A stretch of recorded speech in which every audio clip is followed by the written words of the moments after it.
Gilayon nga nag-koordinar sa Lapus District ABC President Arnel Asturias sa mga punong barangay sa nasambit nga distrito kasunod sa natabo nga pagpangawat sa transmitter sites ng Bombo Radio Iloilo nga nahamtang sa Barangay Lobok, Lapus, Iloilo City. Ini matapos ganadula ang mga gamit sa transmitter kaangay sang 4 pieces ang tank coil, 2 pieces 565 kVA o kon kilovolt ampere, 4 pieces copper strap nga 6 inches ang kalaparon kag 10 feet naman ang kalabaon.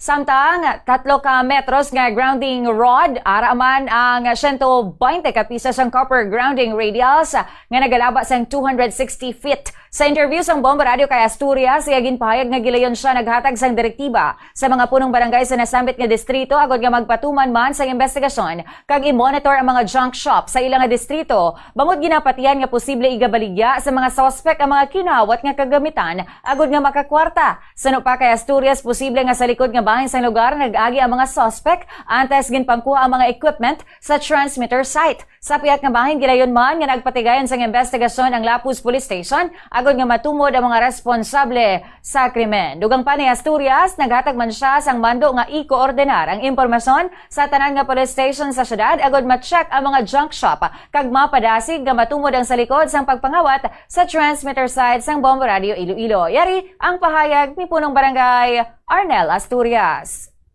Wis gintawgan ko gid ang kapitan sang Barangay Lubok with sa area of responsibility ani no ang aton sining transmitter diri. Tagaan ko siya man sa pila ka instruction nga kung pwede ma-alarm niya kag makahimo man siya sang iya sin independent nga pag-usisa regarding sining pagpangawat diri sa transmitter naton sa Bombo Radio.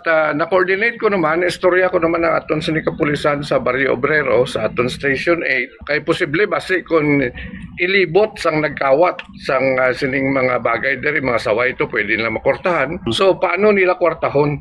Dalon nila sa mga junk shop kag ipakilo. Then silang ko i-alarm ang iban nga mga station sa bilog ng syudad para matagaan info ang mga owners ng mga junk shop para at least basi pa lang ma-recover kag mabalaan natin kung sino may kahimuan.